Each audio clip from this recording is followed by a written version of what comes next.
All right. Hey, welcome to Smokin The Process.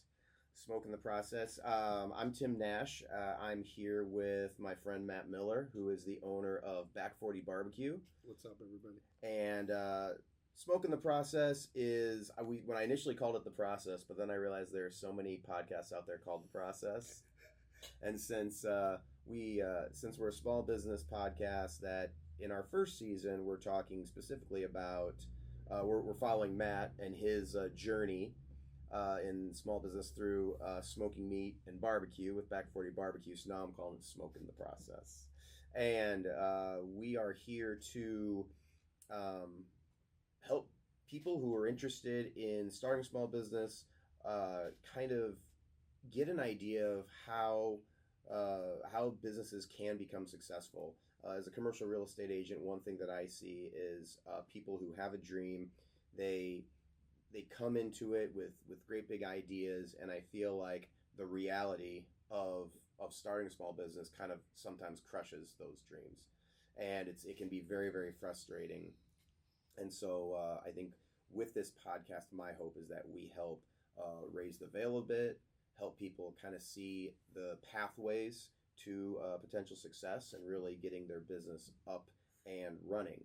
So again, myself, Tim Nash, I'm here with Matt Miller. As always, we're at the Sound Box and T1 Entertainment. So I've got Antonio Tone the Boss as our producer, and we have a very special guest with us today, and that is Mr. Atman Benjilani. If I butchered that name, I apologize. You did good, no problem. But AKA O. he is better known as O of O's Grill here in Cedar Rapids.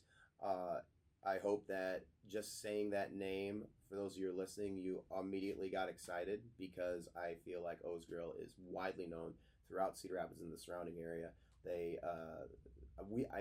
got to know them through their food truck at the farmers market in Cedar Rapids and his fantastic gyros. But I will let O talk about his business and what they do. The food is fantastic. You got to check out O's Grill on Center Point Road. But we brought O in today so that he can tell us a little bit about his story. O's been around for quite a while now, and I think he's seen in the local area as a not only a successful small business owner, but a successful restaurateur, a successful small business owner that has found success in the food industry here in Cedar Rapids. And I don't care what kind of market you're in, that's an extremely difficult business to find success in. And I of course, I think you have nothing to be proud of. You've done an amazing job here in Cedar Rapids. But just would kind of like to start off, and if we could have you talk for a while, just tell us kind of your story and how, from small things, how you kind of got to where you are now. Yeah, absolutely. So a little bit of the history of, I moved in here as an immigrant. I don't speak the language. That was the first barrier I had. But thank God I had a lot of good people come throughout my life. A lot of good friends, a lot of people that you meet once, they show you the path, and that's it. So long story short, I was working in a manufacturing job, and then I was working on the weekends for somebody in Iowa City in the Pet Mall. The little carts outside the bars. Sure. I've visited them many times. Yeah, so I live in Cedar Rapids. I drive all the way to Iowa City on the weekend for a little bit extra cash. And then I'm looking, I was like, why there is no carts in Cedar Rapids? So I started investigating a little bit. I was like, nobody wants to try it. I'll try it. So, around what year was this? 2009. 2009. Yeah, so, yeah. October. I remember October 2009. It was cold. So I started the little cart. It was challenging because I had all my life savings. I started with like $3,000, I remember. And it was like, to save that $3,000, working factory job, having a kid, having a mortgage and everything, it was not easy. Like, it took me months. And like, life is tight. You have to save the money. So I saved it. I started that. I bought a car from Florida, I remember.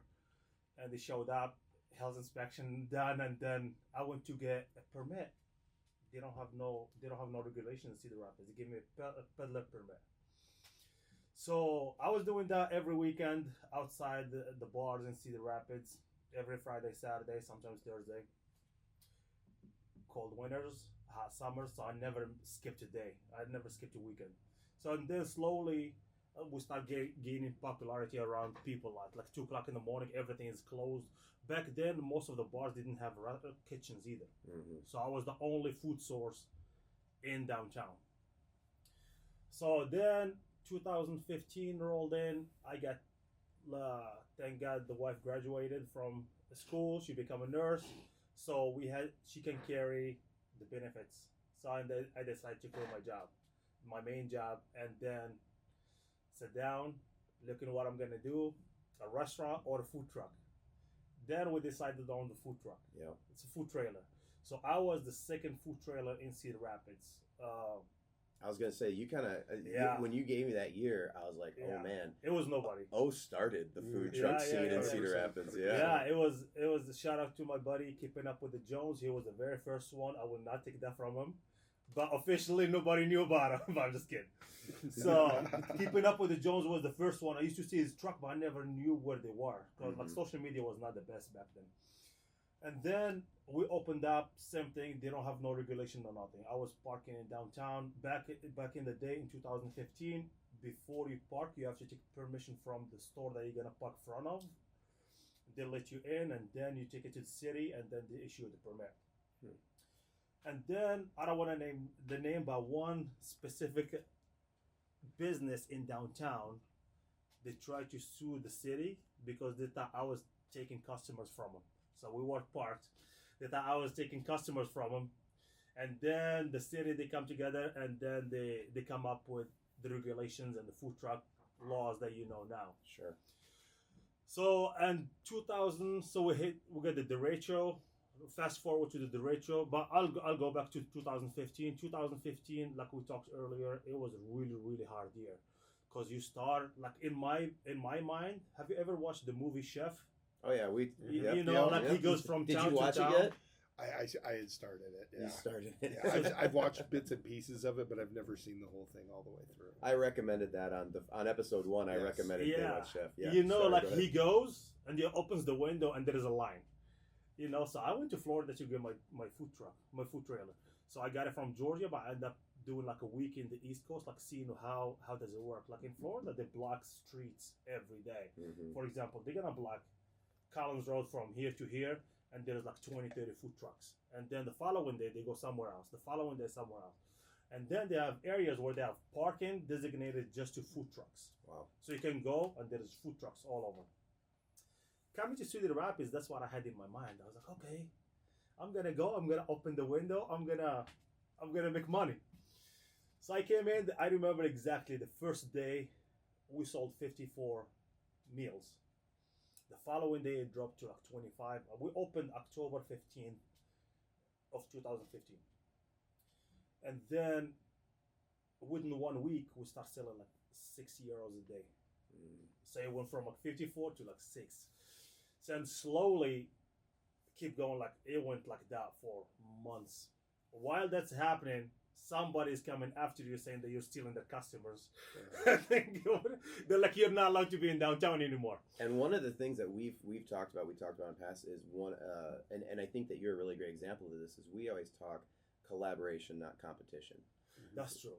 I mean, it builds goodwill, and two, you said the philosophy is there's a what did you say? There's enough people. There's enough. Everybody can eat. Everybody can eat. Yeah, that's what he said. And that's the thing. Like, you're 100% right though, because I look at it as, there's obviously several barbecue trucks and some of my friends, but it really is a community, and that's the thing that I like is I don't look at it as competition because there's different styles of barbecue. There's, you've got people who are, there's different sections throughout the country. So a lot of the things I do will be regional because even though we're the pork capital of the world, we're not known for barbecue, which is, a shame. But I don't look at anybody as competition. Yeah. I 100% look at it as, everybody can support each other. Everybody gets to eat. Everybody gets to take care of their family. I don't go out there and be like, oh, Willie Ray, I'm gonna, that's not what it is at all. It's, everybody is super cool. that I've met, and I'm assuming that you've, at least for the most part, Yeah, kind yeah, of seen I the agree same with you. thing. So we do the same thing. Like we have, like when people get to that point that they understand you are your only competition. It's not that people around you. It's your product, your service, Mm-hmm. your enthusiasm in looking into the business, your personality. But when you come there is community. Like for example, we have like few food trucks that we work together. Like for example, we have Hatchet Barbecue. You got Keeping Up with the Jones. You got like people all over that was in business. You cannot book like 10 events in one day, but there is 10 events in one day. Mm-hmm. So when they come my way, I redirect them to Matt, for example, or to this guy, to that guy, and vice versa. We recommend each other to other business, and that's how you get the business. Because people they want your recommendation. If you go and you provide a good service, people they'll take your recommendation over just looking online who they gonna bring next. And that's how it works. That's how we create this network. We call it the food trailer network or a community, basically. Yeah. And we help each other. Like for example, like like food trucker, he knows what I'm talking about. He'll know what I'm talking about. You're always missing something, or forgetting something. So it's Oh my god! and then you go to the next door food truck and be like, hey, can I please get boxes from you? I'll give them back to you. Or like he'll come back. Yeah. Yes. So you always, thank God we come up with, I tell this to everybody, make a list. You will not forget anything anymore. So make a list, check it before you leave, and you'll be good. But back to the story. So 2015 we were struggling a little bit because when I quit my job, I pulled all my retirement money and I pumped it into the food truck. And the food truck was so slow that I had to keep working the weekends and feed in the food trailer from the food cart. So whatever I make on the weekend, I had to save a little bit to survive on and then keep pumping money. You always need something. And the part that really bothered me, it's like I couldn't find any help. Like I go ask somebody, I'm like, hey, how do you do this? They look at you as competition, they don't want to talk to you. So one time I heard that there is a lady, she had a food trailer in Davenport, Iowa. We went there and I spent a good amount of money. Like I took 6 people with me. We spent like back then it's like $150,000 food truck. That's a lot of money. As soon as I mentioned I'm opening a food truck in Cedar Rapids, she turned around, she wouldn't talk to me again. Yeah, she ignored me like completely. And that's in Cedar Rapids. Yeah, exactly. I'm like 2 hours away from you. But ever since I was like, you know what? If anybody come and ask me about my help, I will help, no problem. So like I've had a lot of people reaching out to me like from all over the place. All I tell people, don't ask me for my recipes. I'll show you the path. I'll even share customers with you. I want you to become successful. And you made a really good point just a couple minutes ago where you said, you're in competition with yourself. The only thing that's really standing up in your way is you and and the way you're doing what you're doing. Yeah, I agree with you. But that's the thing, man. It's like he said it, I say it differently. I said there is enough money for everybody. You go to the mall. Why, for example, why do you see like 4 gas stations in one corner? Why do you see like a retailers in one strip? Because you want to bring everybody to that location, and then they get the choice. Then you showcase your skills, how you sell, how you serve. So yeah, 2015 to 2007, but everything happened for a reason. I believe everything happened for a reason. So when we got pushed out of downtown, we got approached by like what we did. Like shout out to my buddy Edward O'Connor. He was my very first employee, but he was a good friend of mine. So when we were slow, he was a DJ and he was like gifted with like talking to people. So like we come up with we made a lot of flyers, and while out we parked in downtown, he took all those flyers to the businesses around. So and he was telling everybody, hey, come check us out, we'll give you a discount if you buy from us today. So and he spread the word all over downtown. It got really cold. We couldn't do it. We couldn't survive on like €75 a day and paying them because I was not making any money. And then we got reached out by companies like, hey, do you cater? I was like, hell yeah, I cater. So excuse my language. You're like, okay, we dropped an F-bomb. Yeah, so I'm sorry. So like, yes, I cater. They're like, well, we need like 14 box meals. I was like, perfect, I can get you 14 box meals. I remember like I didn't even have cameras to deliver them. I put them in like tomato boxes. Like, you get the tomato boxes. I'm taking them to the company. And just to clarify, that was the first time you'd been asked. So you had not been doing catering prior. No, that's the first time. Yeah. So I catered those 14. I was like, but this is good. Like, if I can reach out to companies. My mom, she works for HR all her life, and she keeps telling me, hey, you gotta go to companies and you're gonna pitch in your product. I was like, yeah, that's smart. So what I've done, it's funny how it worked. So like when those guys approached me, I gave I don't remember the front desk lady, but thanks to her, I gave her like 2 gift cards to her for calling us and getting us to cater. And then somehow she put those 2 gift cards on a basket and somebody won them. And I guess whoever won them, his spouse or whatever, she was from different company. And somehow she tried our food and she called us. She's like, hey, do you want to cater? I was like, well, perfect. We have a food truck. We can bring it to you. I don't have, because I didn't know how to box everything and take it, and the food gets cold and stuff like that. So when you're starting, you don't have a lot of capital to start buying equipments. So you have to work with whatever you have. So I was like, you know what? I have a food trailer. I can bring it to you. It's like a lot. You don't have to eat cold food. She's like, oh, perfect. So we did that. And then we went there and we served like 50, 60 people. I was like, oh my God, this is even better. And they're like, please, if you know somebody, send the recommendation. And then she sent us to a different company. And then that's how we start rolling. Like, I'll go from company to company to company to company. And every time I go, I serve 50, 60 meals at the time. I was like, oh, this is great. And then you start growing. And then the farmers market helped, because like that's a huge exposure. You got the first market of the season, there's like 10,000 people, I believe, give or take, sometimes 8 to 10,000. I think Cedar Rapids is the largest outside of Des Moines. Yeah, it's the largest. Yeah. And man, those guys, they're doing a phenomenal job. Like literally, they, with all the stress they go through and organization, and they're doing a phenomenal job. And thanks to them, like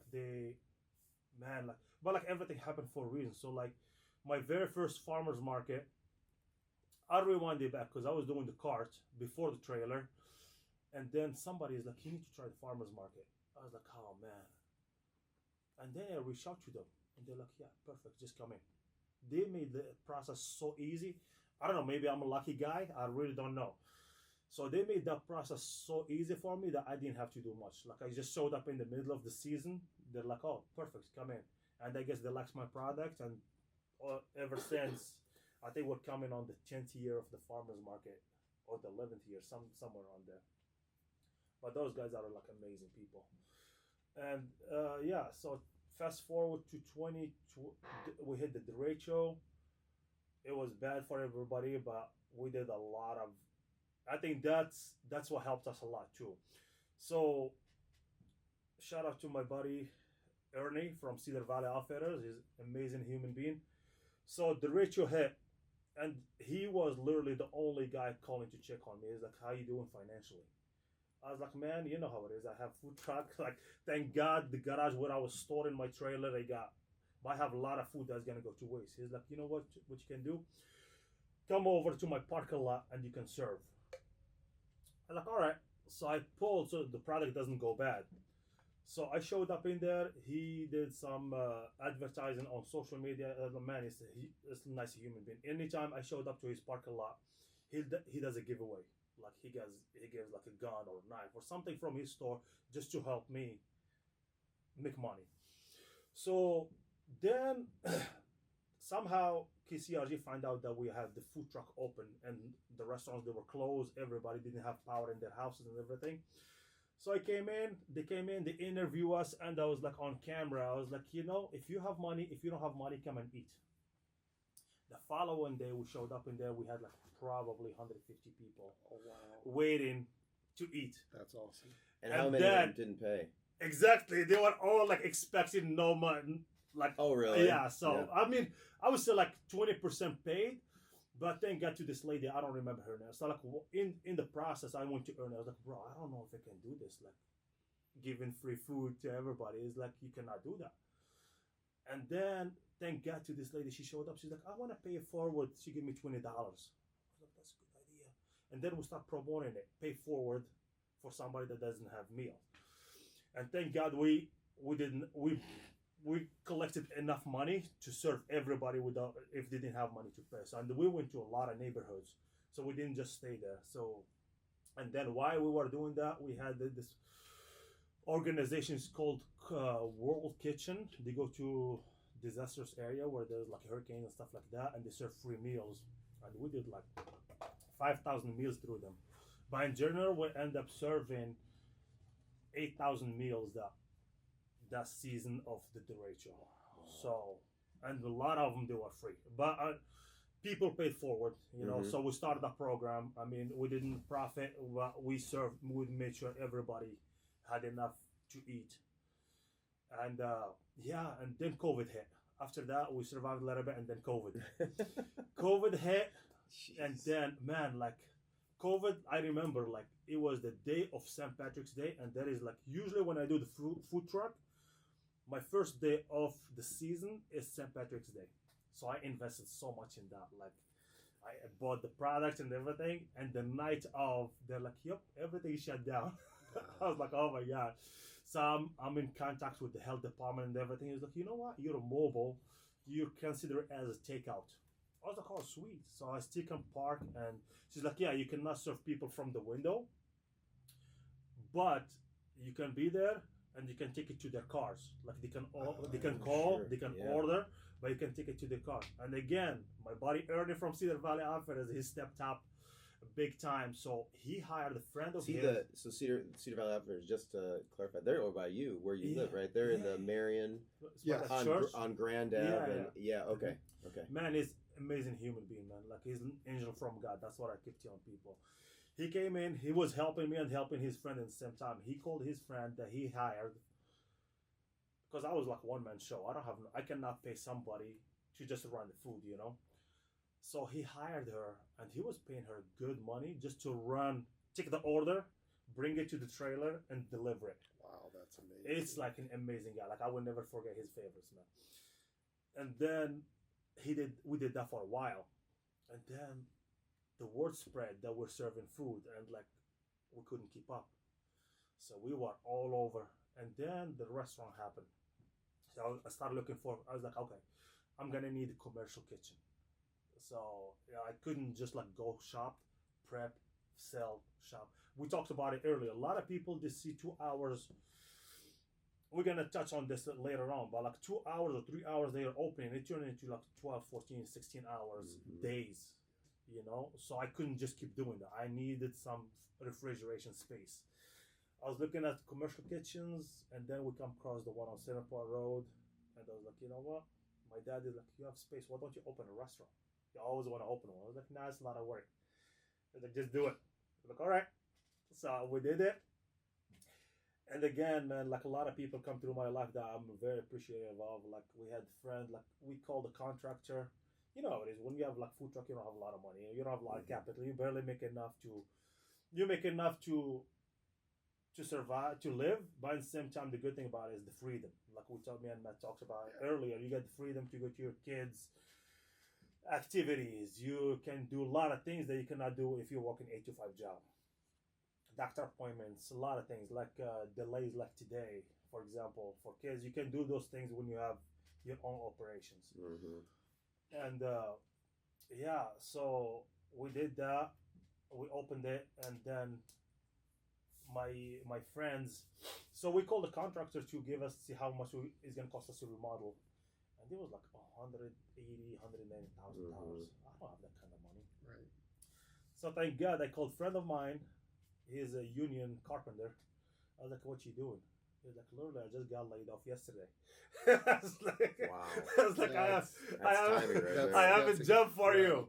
Oh I was like, "I have a job for you." He was like, "What?" I was like, "Come over, I'll show you." We opened the door. I was like, "Oh, what did you do?" I was like, "I don't know. I need the kitchen, but we're gonna have to redo this place." And then I had a friend of mine, and then you meet people through the business. Like my plumber guy, I met him through. I did his wedding. I catered his wedding, and he was my very first wedding that I catered. And they get to meet him, and they get to know him, and he's an amazing guy. You know, I called him. I was like, "Hey, Aaron." Shout out to Aaron. I was like, "Aaron, I have a job for you, brother." He's like, "What?" I showed him. I was like, oh my god. I was like, I cannot do it through somebody's company because I'm gonna be paying a lot of money. Mm-hmm. He did. Oh man, he did an amazing job and he saved me a lot. Something with an electrician. I called my buddy. I was like, hey, what are you doing, Kyrie? You know, this is shout out for you, Kyrie. I called him. I was like, I need a favor from you. Like, what you need? I showed him. I was like, oh, what did you get into? But everybody did everything after hours in their personal time, Mm-hmm. and they saved me a lot. And thank God. Like that's what I said. Like, it's how you interact with people. You know, because like for me, brother, when I see customers in my restaurant or in the food truck or the carts, I don't look at the one-time sell. I build relationships. I still have customers that I've met since 2009. Yeah. And those are good friends of mine. You know, like most of my friends are through at the business, but we build a relationship. I don't want your $20 right now and I will never see you again. I want your $20 20 years later. Yep. You know? And for those of you that have been to O's Grill or have been to his food truck, if you go to his restaurant and he's there, he's gonna come out and talk to you and say hi and always ask how things are, how the food is, and everything.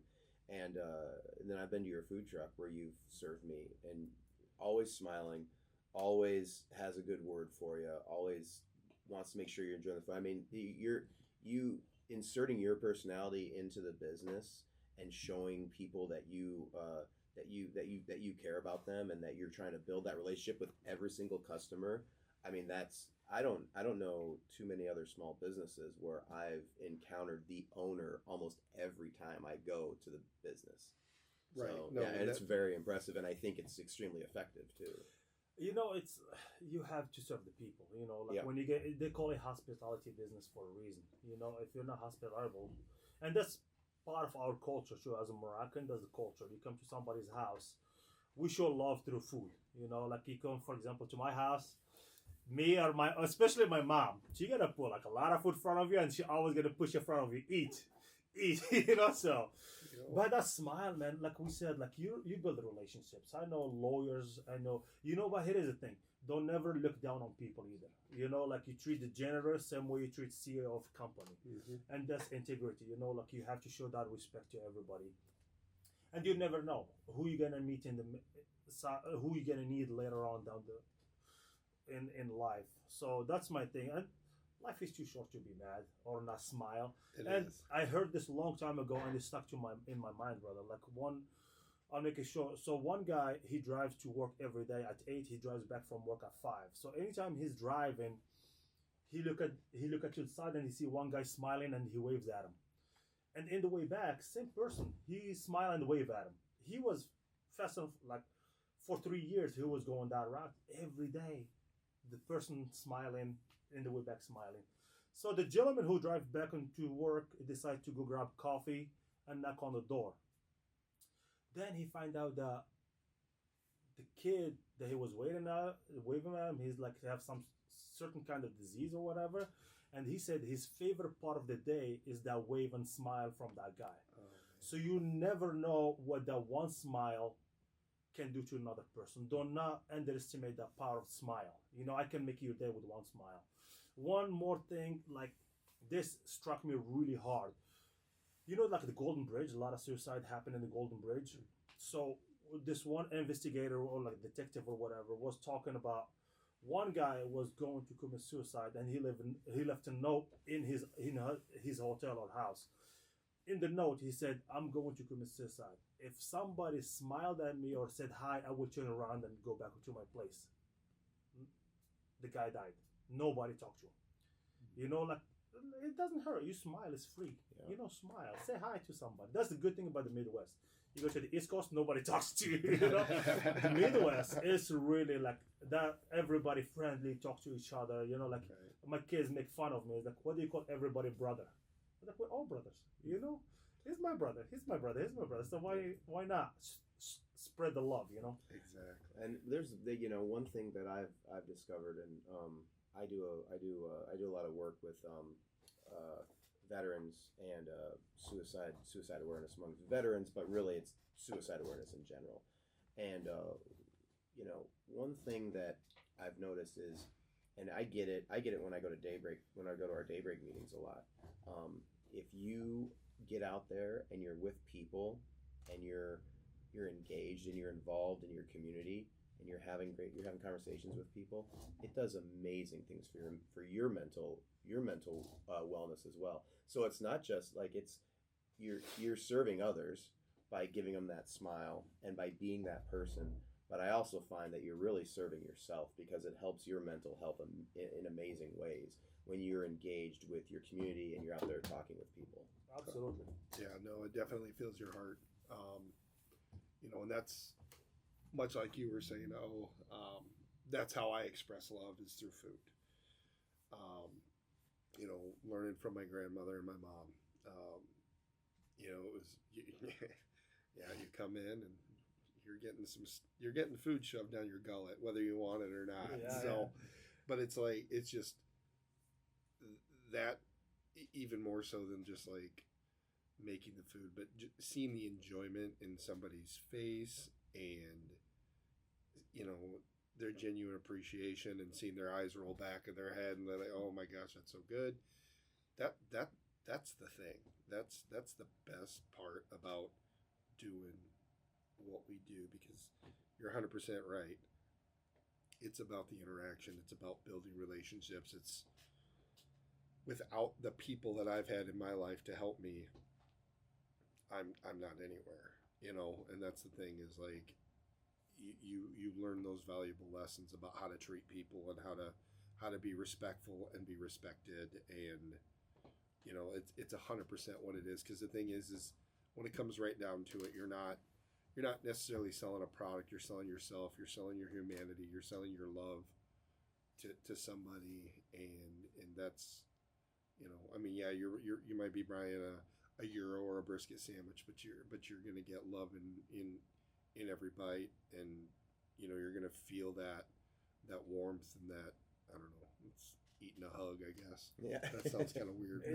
It's passion, it's really like I joke about this, but people, they don't get it. Like, they're like, why gyros are really good? They're made with love, but they don't see it. That when you say that, they're like, oh. But I don't truly mean it, We're passionate for what we do. Even like my crew, like right now, like I always grill. Like, everybody enjoys what they do, Like, you gotta create that environment when somebody is there because they want to be there. They're not forced. Like when you go to a job, like, oh God, I don't want to go to work today. I don't want that. I want people that they come in, but to have those certain people, you have to treat them like family. Like I say, family. A lot of people do use the word family environment, but they just like corporate talk. But when I say we have like family environment, we truly like we invest in people.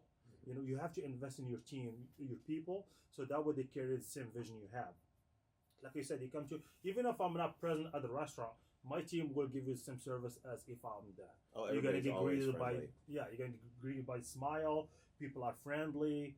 They're looking good. They're at their best appearance. You will not. I mean, sometimes we have bad days, but they will not show it. But in the back room, like, we're always investing in people. You gotta take care of the people that they work with you, and that's the love we talk about. Like every meal that comes with love. I'm sure you do the same thing because you are passionate and you love what you do. When that happens, your product is good. You will never take the shortcut to serve somebody. You will never cheat somebody because you're passionate and you have the love of what you do. So yeah. It's really important. Like, if you're here just to make the money, believe me, you will not get rich doing food truck very fast either. No, so you have to enjoy it.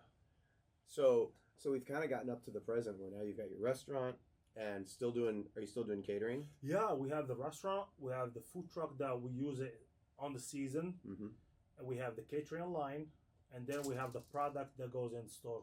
We have the white gold. Yeah. So we have the white gold, the hummus, and the pita chips. Yeah. Yeah, those are the white gold is our version of the tzatziki sauce. So I reformulate the formula, so it's good on everything. Like, literally, usually when you hear tzatziki sauce, it's only gyros. So our sauce, we call it the white gold sauce because it is gold. So you can use it on everything. We use it for veggie trays. We use it for sandwiches, wraps, salads, dressing. We use it for Personal favorite use, I like it on fried food, like fried chicken wings, fried fish, catfish. It's really good on it. If you're on the healthy side, you can use it on the baked stuff, but I don't do a lot of baked goods. If I'm eating the fried food. We use it for veggie trays, for the caterings. Now, like people, they're like, I got a call from a gentleman in Tipton yesterday. I had to send them few of them. My brother, anytime he comes from Chicago, someday we'll be in Chicago area. Like all his teammates, they like bring us the sauce from your brother's store.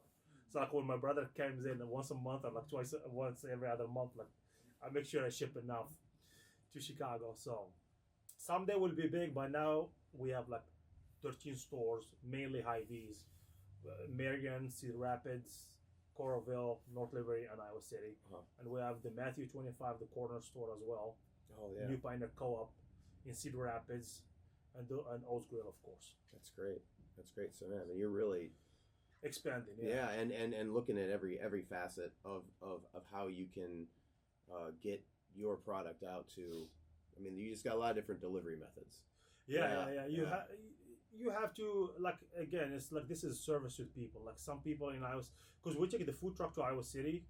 There is a program in Iowa City through the university. We take it every Thursday, and people love the food.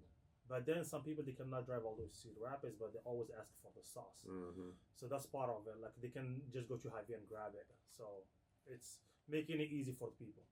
That's great. So some questions. If you're up to answering some questions, Matt, do you have anything off the top of your head? I did. I've got a list. If you want me to go first, I got some. I mean, too. You know, obviously you talked about kind of your early beginnings and stuff like that. How do you best balance work outside with work inside? You know what I mean? Like as far as like family life balance. Yeah. Here is the thing, brother. Like for me, I'm gonna start. Like first time when I ever met Matt, he reached out to me before he opened his food truck, right? Mm-hmm. So that's how I met Matt. And to do that, brother, it's for me. I'm very family oriented. My family comes first before anything. Right. You know, I had days that I had to cancel because I had to do things with the kids or emergencies. But you just have to schedule it. Sometimes it sucks because you have to stick it up. You know, you're gonna have nights where you don't sleep. Like for example, my summers, we talked about it earlier. I'll take naps on cardboard.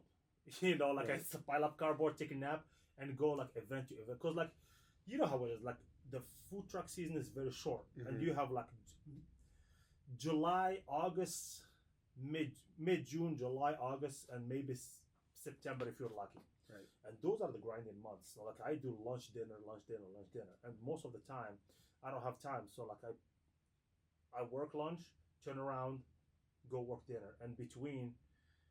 And usually the worst part was for me is like when we had the farmer's market on Saturday. So I have to work dinner on Friday night, and I don't get done until like 10 or 11.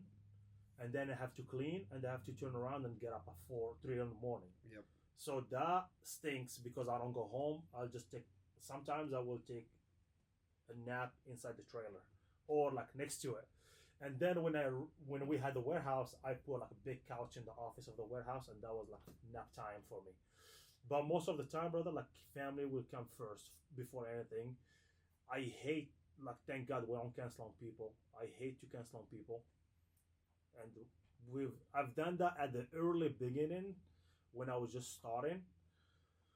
But it stinks. Like people, they only remember the bad days. They don't remember the good days when you came and served. Like for example, now we're very efficient at serving. So we went to Quaker Oats and we did like almost 1,000 meals, and like turn around it was like 0.15 seconds per order. Yeah, you guys are super fast. We're really fast. When we tell them that beforehand, they don't believe us because they had bad experiences with other food trucks when you place an order and there's like 15-minute wait. When you tell them you have like 30 seconds to, even at the restaurant, we have 2-3 minute wait. You know, you can know. But yeah, but people, they only remember the bad days. Mm-hmm. So we try not to cancel, but emergencies happen. But always have backup if you can. But it's, in the same time, don't get greedy ordering scheduling back to back to back, and you Right. forget about your family. At the end of the day, the only people that they will remember you worked late at the office is your kids. 100%. No, you're So and you're they- exactly right, because I've had moments where you're grinding, and you've got food truck events throughout the week, and then you've got a wedding that weekend, and it just feels like you aren't necessarily as present as what you want to be. And my your time with your kids is very finite, and so that's something that I always am cognizant of, is I don't want to miss things. So I try to schedule the business around my family, not the other way around. You know what I mean? I agree with you. Like, here's another thing. Like, my oldest now, she's 16. She started with me in the food truck when she was like 4. So I'll take her with me, and like at the early age, she just played. But like when she was 5, she was sharp. Like, she can take order by herself. And people enjoy seeing your kids with you helping, because that's something that we're missing right now is the work ethic. Mm-hmm. Like most of, I don't want to point finger at nobody, but like the work ethic is the problem right now. Yep. When you start them and they see what dad is doing, they will carry over. They will appreciate you more, and then you're creating those family moments, 100%. with your kids. So like I would suggest everybody to take the kids. At the beginning, there might be a struggle for you because they'll be on the way, but down the road, they'll be your best asset in the business. Right. Yeah. Well, because one of my sons loves to help me cook.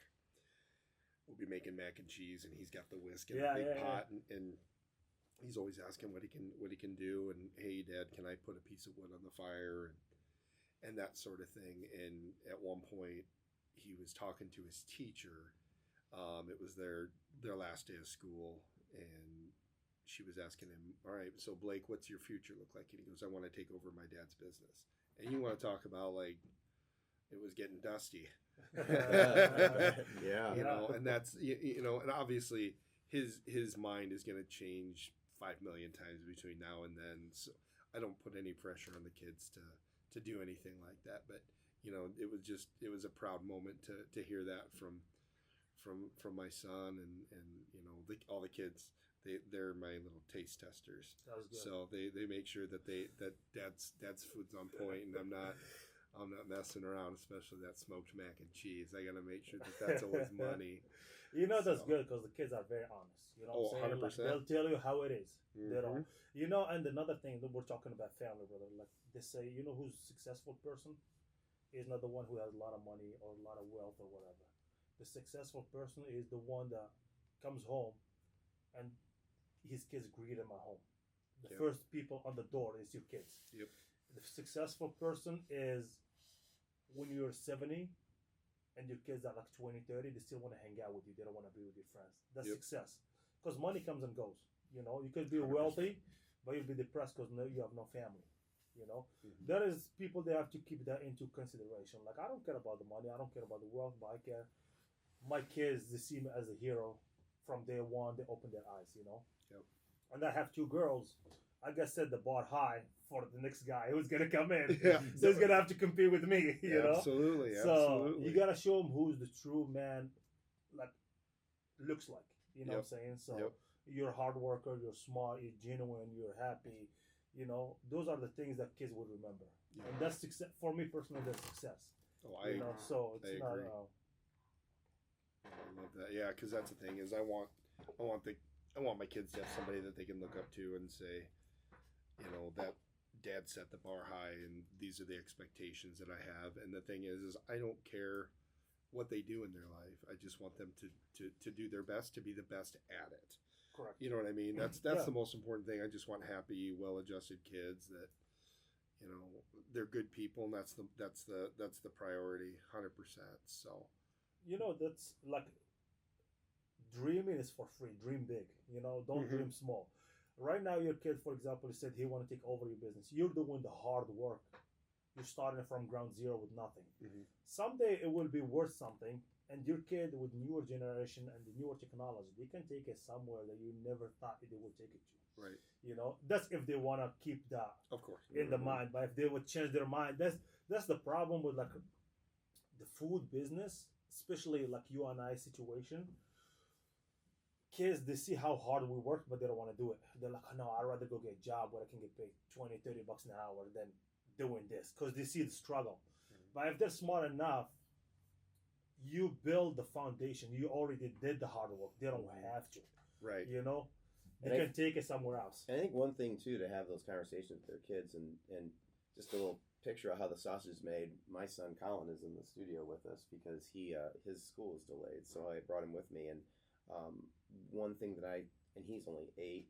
He won't be working for a while, but one thing that I talked about with him was he kind of started talking about, oh, when I get a job and blah blah blah. And I said, okay, buddy. So when you go to get a job, you have an option. You can go work for somebody and they will pay you. I said, or you could start your own business and have people pay you for a service. And it's just, I don't know that that's going to stick with him like now, but if that's a conversation you have over and over again and you keep those possibilities open, because there's obviously benefits to both. And we've all experienced we've all worked those jobs for other people, and then we've all got our own businesses, And there's benefits to both. I like being an independent contractor. I like having my own business, and I know you guys probably feel feel the same way. There's those comforts in those 9-to-5 jobs, and so having those conversations with your kids, because my dad never had that conversation with me. I mean, it was always kind of like I worked at Menards for 8 years, which was great, but I can see the benefit of learning those lessons about having your own business early on. Yeah, I agree with you. Like those are conversations that I never had with my parents either. Like I had to figure out myself. But the more you talk to your kids about that, the more knowledge they'll have. Like the kids are a lot smarter than what we think, because we've never been talked to that way. We always think about kids as kids, but kids that you can talk to them like an adults, and they will understand what we're talking about. And this slowly, sometimes we're accustomed to like we know it all. And when a kid 8 years old comes into you, tells you an idea, but like, yeah, I don't know what you're talking. But sometimes that idea could be better with what you have in mind. You should be always open to conversation with your kids, and then it opens that door for them. If they have anything, they come and talk to you. So you're never pushing them away. But I always talk to my kids about business, about money, about everything. Because they don't teach you money at school. Not at all. Not at all. You have to learn the hard way, and that's why we have like high credit card debts and like people that poor managing their money, their incomes or whatever. So like the more you talk to the kids about that, and that's in the business, they'll have better understanding of money, of life, of business, of everything. Yeah. So those are conversations we should have with our kids. Love it. I had something a little more. So one question I had for you was, a lot of times what we have is we'll have folks that start their business and it's just them. When did you start hiring employees? When did you stop? When did it stop being just you or just you and your family? Like when did you actually start bringing on help, and what kind of what led to that decision? I guess? So the food truck, the food trailer. When we started the food trailer, I needed somebody to check the orders, so I was the main cook. My dad was helping me for a little bit. Summertime, I didn't have problem because my kid, even she was 5, 6, she was still doing an amazing job. And when my kid go back to school, I don't have nobody to help. So I was doing it by myself. I take the order, turn around, and then I figured people, they don't have a lot of time to wait. Like most of the people, they have like 20-minute break, 30-minute break. If I keep going, take an order, turn around, cook it, and vice and back and forth, their break time is gone. By the time they eat, they're not gonna come back to you again because you're too slow. So thank God I had my friend Ed. He worked with me for a little bit, and then we had a young girl. Like it was like college girl, because those are like usually cheap labor. I don't want to dumb, but like they'll do anything because they just want extra cash, Yeah. And with the food truck, it's freedom, and they make good tips too. Like average day, they can make like between like $50-$100, So plus their wages. So I had a girl that she was helping me for a while. She was an amazing girl. She worked with me for like 3 or 4 years, and that was like made my life easier, because I didn't have to worry about it. And then after she left, I struggled a little bit. We had like people that they will last for like 3-4 weeks. It's not for them. My food trailer was different because I was cooking inside of it, and it was getting hot in summer. Summertime it was like 120 degrees, easy in there, easy. And it's rough. Terrible. Yeah, It's so terrible. yeah. Like I swear, man. Like I got days where like my pants were soaking wet to my knees. You know, Yeah. and it was hot. But not a lot of people. It's not for everybody. That's the thing. It's not for everybody. And thank God there is another lady that she jumped to. Like I said earlier, people they will come through your life, bro. That you have to be patient. Like this lady, she came in, Jen. She did amazing. Like man, she was like customer service, everything. She was great. And then she stuck with me until we opened the restaurant. And then she was like she does stuff with jewelry basically, Okay. and she went to school for that. And then when COVID and everything, nobody was buying jewelry, so she had to do something. So she was helping me. But as soon as the economy turned around, she found a good job in her field. So she left. But she left me in a good spot. She made sure she didn't just like drop me right away. I really appreciate that. Her name is Jen. She used to own Donut Experiment. You remember Donut Experiment? Oh, where was it? In the fountains. No, I didn't. Oh man, she opened for like a year or so, and then the poor lady like COVID hit and she had to close, and it was bad. She invested a lot of money, but There's a lot of COVID casualties. Yeah. She had the best donut. They were fresh. They're like fried in front of you, and you can put any topping you want on them. I'm shocked I didn't know about that. Oh, My wife loves donuts. Donut Okay, Experiment. yes. That's right. Now that you say that, I don't think I ever got there. Yeah, but man. I was aware. That's how I met her. Like I met her through her shop. I used to go like every day almost. I sneak out from my kids and go eat the donuts and come back. So and we got to talk. And then I was like, one time I had this kid. Anytime he gets paid, he calls in the following day. So like, and the following day, the following day was the busy day for me. And he like, and they put like, I was in Iowa City, and in Iowa City we do like good money. Like we serve probably 180 to 200 people in 2 hours. I cannot, when you have one good day, you cannot lose that money. So I went to Iowa City. My dad helping me, of course. Shout out to my dad. He's my #1 fan. So I told Dad we're not gonna go. He's like, no, just go. I was like, no. He's like, God will send somebody your way. Just drive. I was like, no. And he gets mad. He's like, drive. I was like, all right. I cannot say no. I cannot say no to my dad. So I went to Iowa City, and I was in Iowa City, and they posted something. Hey, who wants to help me today? I offer so much for cash. Wow. Next thing you know, Jill lady, I didn't know that she closed her store. She's like, I'll help you. I was like, oh my God. So she came in. I didn't have to teach her nothing. I just showed her the buttons, and she took off. I was like, oh my God. This lady, she's amazing, awesome. And she's like, she left. She's like, well, I can help you more if you want because I just closed my store. I was like, sweet. Wow. And it works perfect. She's an amazing lady, and her husband Chad is an amazing human being too. And her kid worked for us for a little bit too, and he left. But yeah, man, it just flourished. So, but then that's when I found out we come up with a system that we have to serve fast. So we had some menu items that they were taking a long time. For example, we had the meat lover, and we were cooking everything. Like when you're a small business, you don't want to waste. The thing that hurts you the most is labor and food costs. When you start cooking a lot and throwing away, it's going to hurt you very fast. So we were cooking per order. So I would say until 2021, if you come to my food truck, you have to wait like 5-10 minutes before you can get your food. But now you have like less than a minute. So because we couldn't throw food away, we couldn't just cook a big portion, let it sit in the warmers and stuff like that. So, but then 2021, we had to redo our menu to make it fast service. That's something, but to do that, you're gonna have to have people with you. At the beginning, it's hard to pay somebody because they're gonna be taken from your income and you're barely making. But down the road, when you start investing in services and people, customers will keep coming because you're reliable. If I go to Tim, for example, I know I will get my food in 2 minutes. Versus if I go to John, I'm gonna have to wait 20 minutes, and I only have half hour to go back to work. Right. So it was really it was a combination of well, you had basically had a problem. You had to get it solved. You had to make the food service quicker.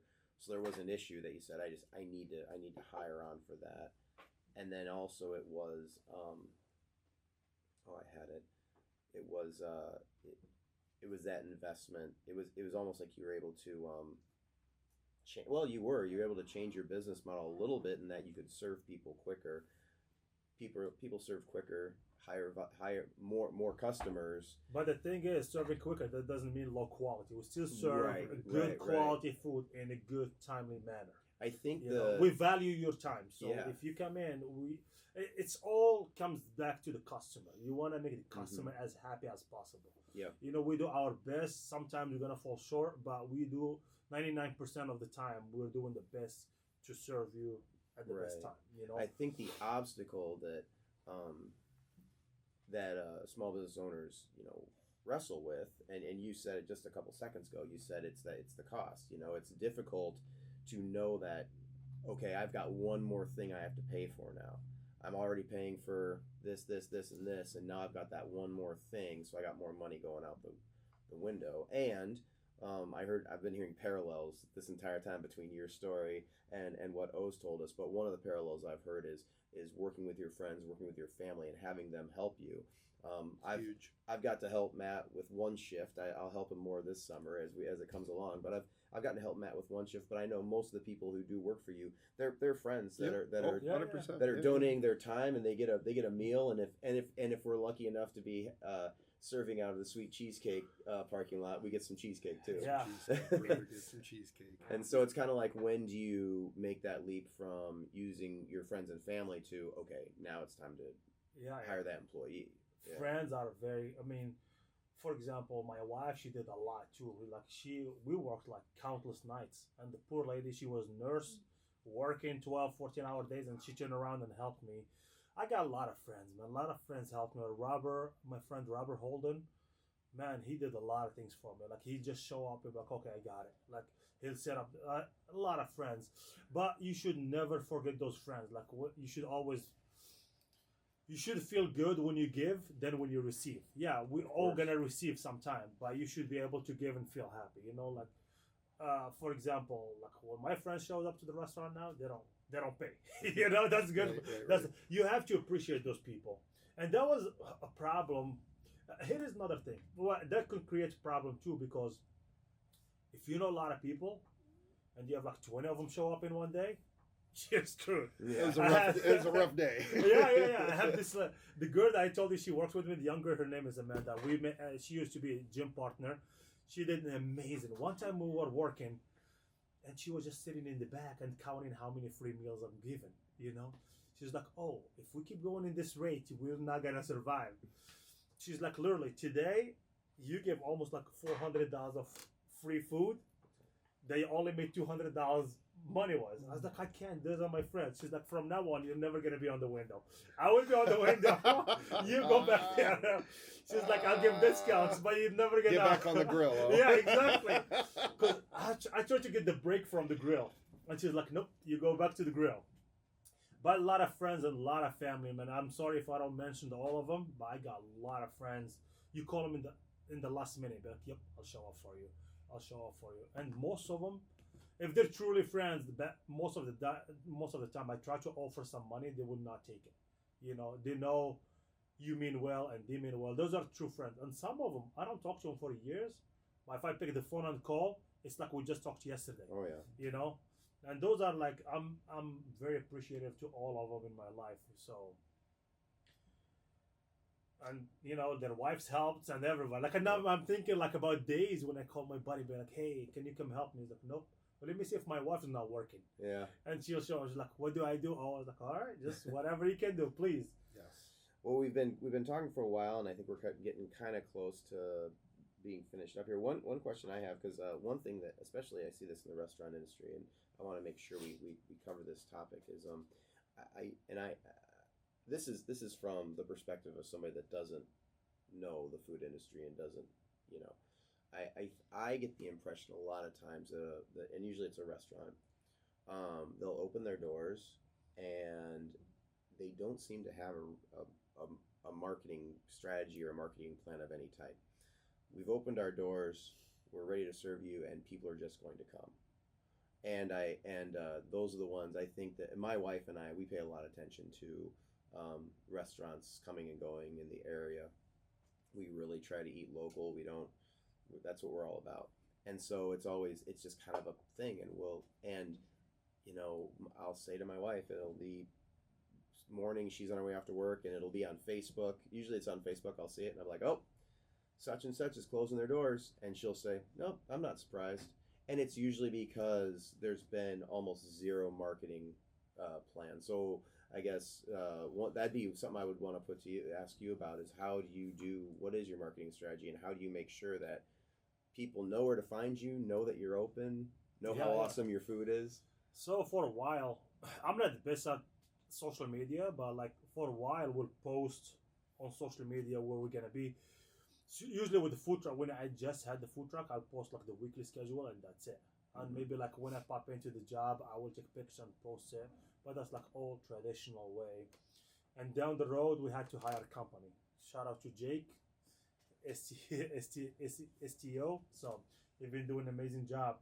So we hired the company that is doing it for us, and they're doing an amazing job. You have to be people. They have to see you. Like now, everybody on their phone. I mean, word of mouth is good, but social media is faster. So you have to be present. People have to see you. But then the more you dig deep into it, it gets pretty expensive.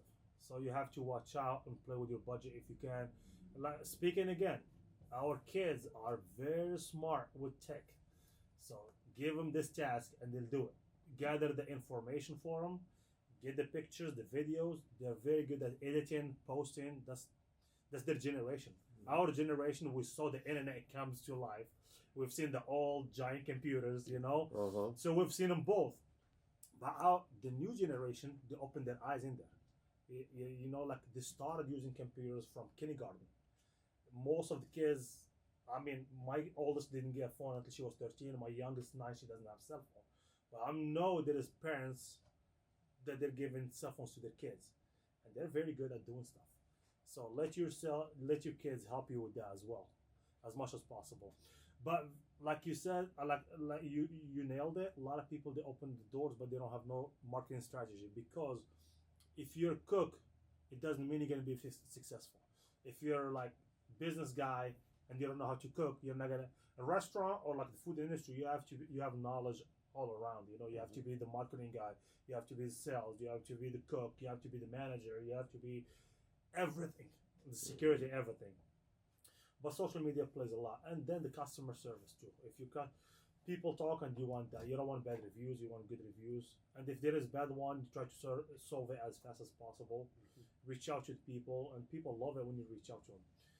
But social media, like you can do a lot of things on social media right now. I mean, if you're good, you don't have the money to play ads and stuff like that. Just you have to be frequent. Yeah. The more you do, the better. Yep. Sorry. Oh, no, I was just saying. So social media and good customer service were really the two big ones I heard. Google reviews are too. Google reviews. Ask your customers. Don't hesitate. Like people, they want to help. Like we, as business owner, you never want to cross that bridge.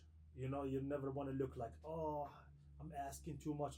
Just ask your customers. If you give a good service, don't hesitate to ask. Please, if you enjoy it, don't hesitate to give us 5-star review, so people can know about us. Because right now everybody's on Google. Yep. So that will help a lot too. If you can just ask your customers, and then they'll bring their friends, and give some incentive for people to come to your restaurant and showcase your product to different people that they've never been there.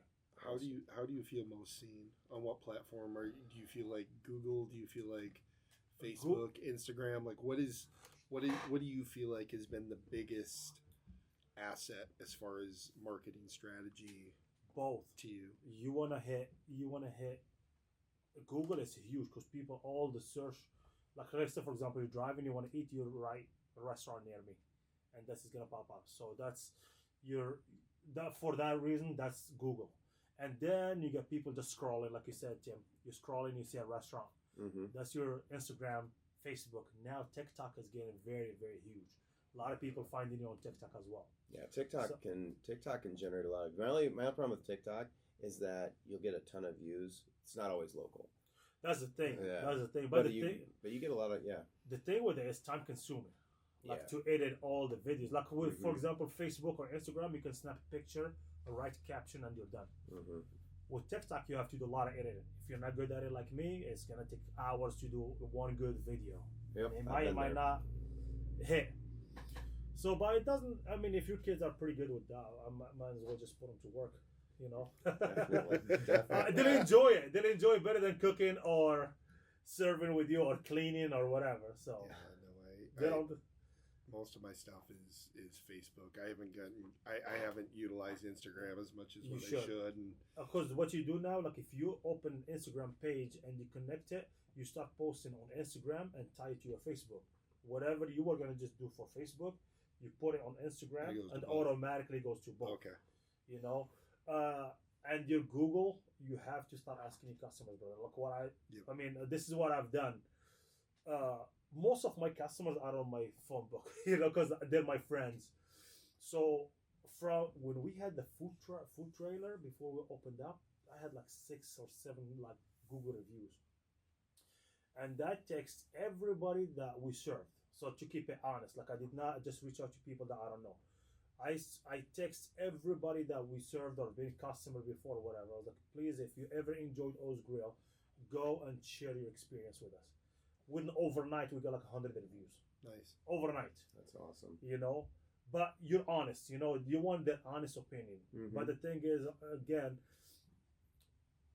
it could hurt you too, because people are so afraid to confrontations. They go to online and bash you without telling you what's going on. Yep. So you did something wrong. Instead of coming to you, be like, Matt, my food was cold.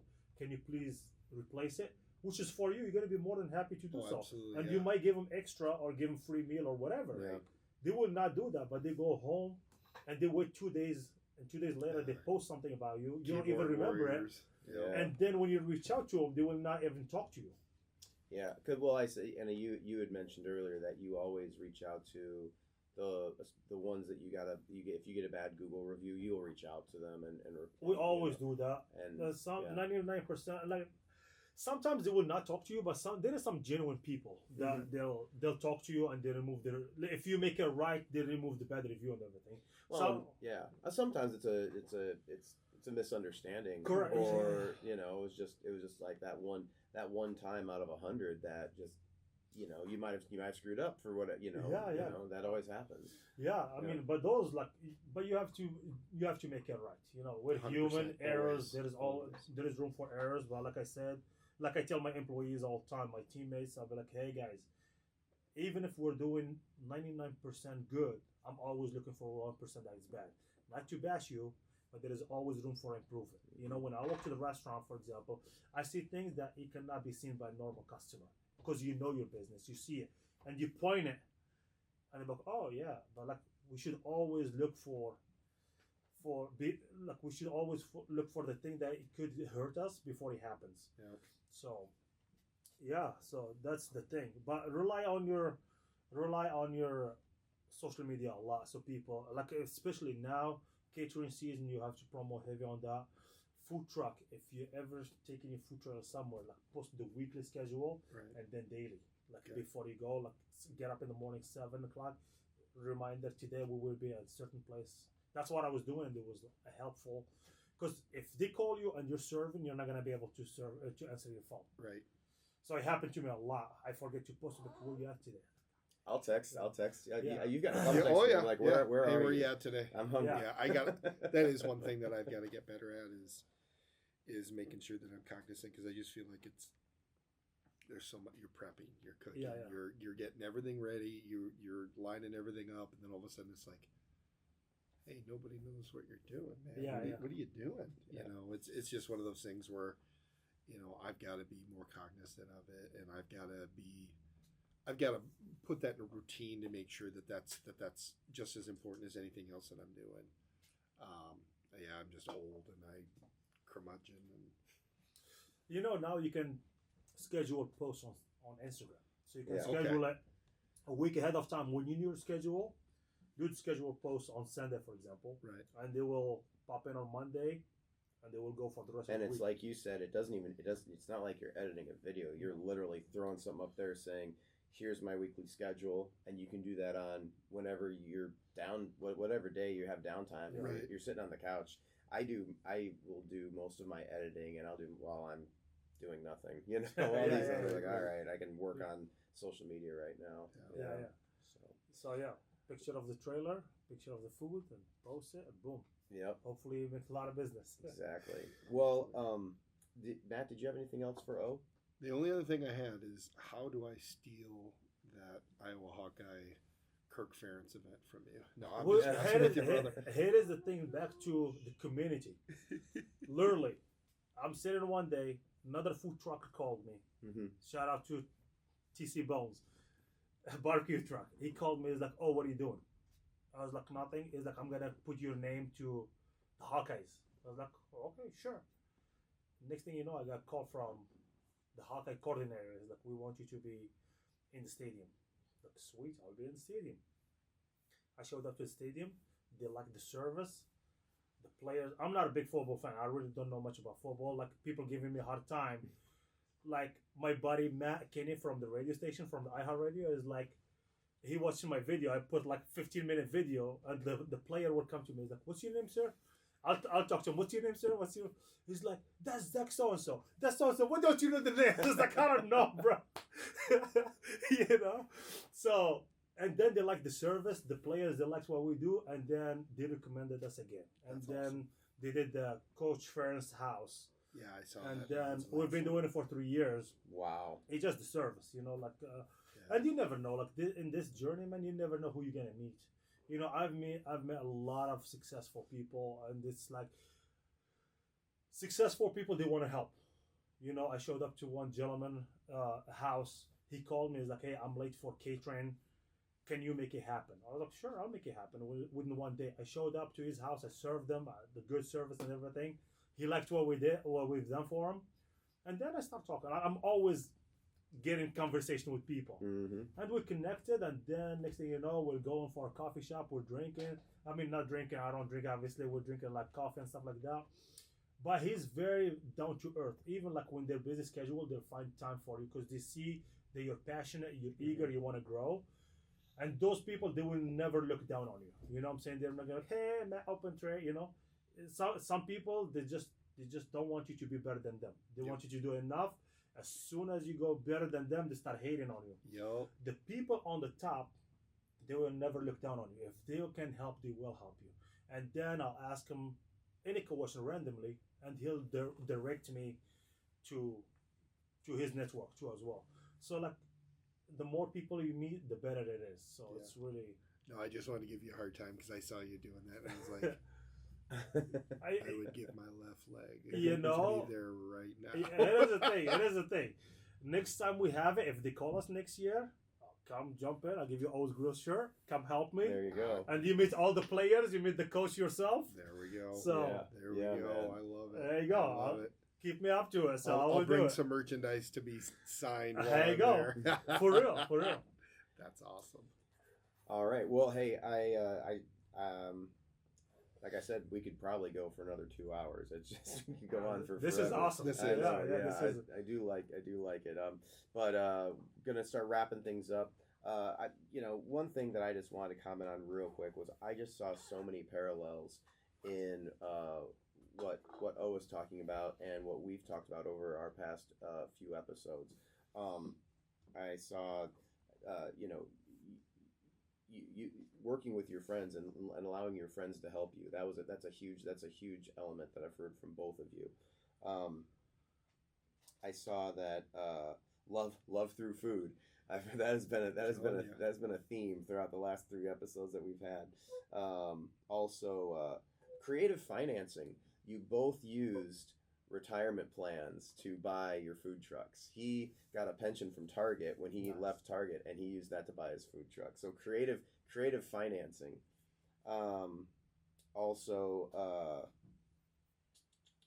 Use of local resources. That was one thing that I saw that you really were able to utilize. That I don't know if really talked about that whole lot, but working with the city of Cedar Rapids and also finding other elements in in the area, That's economic huge. alliance and That is like huge. different resources. Are there any you can think of off the top of your head that you've utilized or that has been really great for you? Absolutely. I mean, like just the connection, man. Like for example, a lot of people, for example, they look at the health department like the police. Mm-hmm. You know, you gotta build those connections. Like those resources are there for you to make sure that you're successful. For example, let's say for example they didn't have like the food truck permit or the laws or whatever. I'm not gonna go back. I work with those guys to make it easier for everybody else. Like the health department, they'll be happy to reach out to them and they'll walk you through the processes. Yep. You know, like economic alliance too. You just have to build a connection with them, and they're there to help, Yep. not to hurt. So it's and just yeah, that's Sometimes I feel like people roll their eyes at the process. yeah. One just in my business working with contractors and contractors, there's some contractors that don't want to pull permits and they want to skirt that system, right? And you know what I found, you know what I think when I hear that? They must not be quality contractors. Right. That's what I think Could when be. they want to try to skirt the system. So it is you a know? thing. Why do it twice when you can do it right the first time? Right. You know, Yeah. it costs more Yeah. money to do it wrong and then try to cut corners and then it's gonna come Right, back yeah. and they might end up paying a fine for it as well. So it Mhm. gets more expensive. Do it Yeah. right and do it properly the first time. Yep. And back to your, for example, to you said we use our own finances, which is a lot of small businesses. That's how you start. You know, like Mhm. when I was working at the factory job, and I'm back to the point that was like the successful people, they will never look down on you. I was working at the company called Central. It's in North Liberty, in Oh, yeah. rotational molder company. The CEO of the company, Brian Olson, very nice guy, down to earth guy. I was just after quarterly meeting one time, I went to him. I was like, "Hey, I heard you're really good with money. I need to set up my 401k." He's like, he called his secretary. He's like, "All right, I can get a meeting with me." So I showed up. The gentleman, man, he spent like 2 hours with me in the office explaining to me 401k and the Roth IRA and everything. And then we couldn't finish that day. He booked another meeting with me for another 2 hours, and he set it up perfectly. And he showed, he's like, "This is what you should do." And I trusted him. I didn't know nothing about money because everybody be like 401k, and traditionally you put in your 401k, you don't know what's going on with it. So we set it up to the point that like the company was matching 6% back in the day when everybody was matching 6%. Mhm. So I was putting 6, and they were matching 6, and then down the road they dropped it to like 3. In total, I was putting 15% total from my paycheck, and there was a lot of money because I couldn't survive on. But you had to do it. Mhm. But I had the longer vision, so I was accumulating that money, and when I needed it, I pulled it out. So within a matter of, I worked there for 7 years. I ended up leaving with like $45,000. Mhm. You know, that's a lot of money for somebody who's making paycheck. After all my deductions, I was making like $400, Mhm. taking home 400. You know, but the longer, the vision was to accumulate as much before I left. Yeah. So that's another thing I was gonna mention, and I want to mention, especially for the upcomer food trailer or food trucks. It hurts me when I see people. I still get a lot of calls from this newer. Like now, there's like what 30, 40 food trucks in Cedar Rapids. Yeah. That's about right. I was number 2. You know, they don't know. They only see what we talked about. They see the window open and they see you're collecting money. They don't know nothing about financing. They know nothing about accounting. They don't know nothing about marketing. They only know how to cook the food and go park. And then they get hit with the reality when tax season comes over and you have to pay and you don't have no money. It's not because you sold $80,000 profit that it means you have 80,000 sitting on the bank. There's a lot of expenses, hidden expenses that you don't have, Yeah. you don't see. Mhm. So I get reached by a lot of people, and I try to explain to them, please. I mean, if you are in it, it's too late, but you have to learn as you go. If this is you, if you want to do this, I've seen food trucks that they're like open and closed right away because they saw you having a line, and then they thought that's what life is. They never saw the struggle. And then before you open your food truck or your food trailer, do your research. You know, what products are you going to serve? What area are you going to serve it at? How are you going to do it? How much is it going to cost? All those things you got to take into consideration to become successful.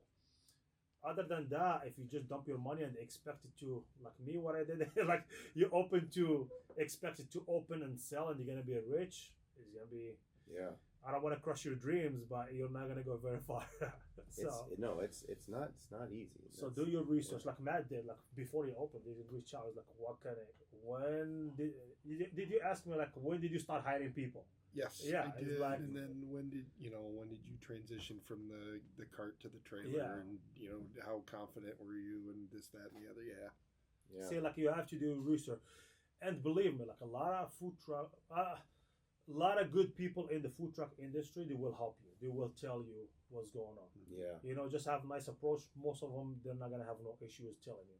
And now I opened the restaurant, for example, and most of my friends, the food truck, they want to transition, they call. And I don't have no problem. They can come to the restaurant. I'll show them everything from A to Z. Yeah. I'm an open book. So I love it. Well, you queued up perfectly what our next. So right now we're in December. Happy holidays, everybody. We are going to be our next episode. We will be talking about taxes and how to utilize the tax system as a small business, and also what you need to take into consideration, like.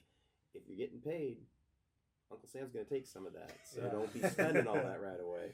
I'm not going to be here. Yeah. So please, don't do my mistake. For me, I used to wait until the end of the year and try to log in the receipts into QuickBooks. By then, all my receipts are faded. And then you're just guessing. So utilize some app. Or if you want to do, like now you cannot do it because you have to pay monthly your taxes. So utilize an app or a scan app or whatever. Like if you have an iPhone, you have a scan app to scan your receipts. If you're that small, try to reach for an accountant. You don't have to go through CPA. Reach to an accountant. It's not gonna be much because you're a small business. Yep. To avoid high fees from accountant, try to schedule your purchases. Don't go and like do 10 purchases a day and then you have 10 different receipts. Go once a week, for example, to your local Walmart or Sam's Club. Most of people use Sam's Club.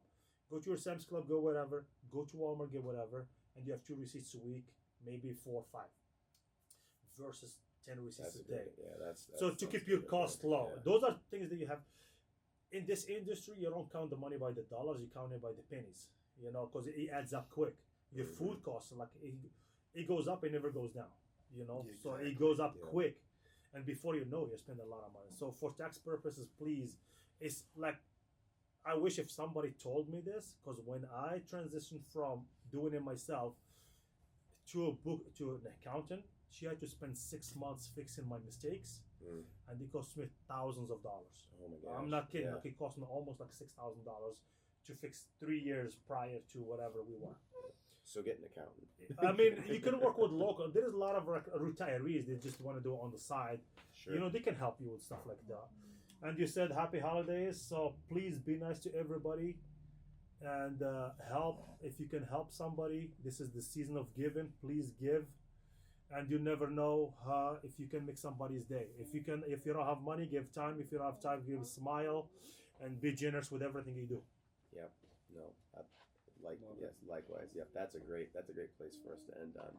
So thank you so much, everybody, for.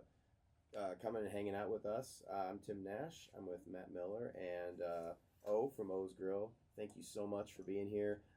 If you have not tried O's food, you need to check it out. You can find him on Center Point Road, right across from the Breakfast Barn. Yep. And that's where I'm going to head for lunch today. I'm going to have me some. You have me a euro or you want to grab lunch? I'm not lying. I'm not either. That's where I'm. You guys are open on Mondays, right? Yeah. All right. So I'm not gonna lie. I was just looking at hours here. So he's open at 11. We're open Monday through Saturday. Monday through Thursday is 11 to 8. Friday, Saturday we're 11 to 9. We're closed on Sundays. Sounds good. So we're right next to Ace Hardware and across the street from Advanced Auto, the barn on Center Point Road. Yes, it is incredible if you haven't tried it. It's very good. Incredible. Yeah. Get there. So thanks so much for tuning to Smokin The Process. Antonio Tone the Boss, thank you so much for being here and producing the episode. Matt, thank you for partnering with me on this little adventure. Again, happy holidays, everyone, and we will see you in January where we'll be talking about taxes. All right, y'all have a great day.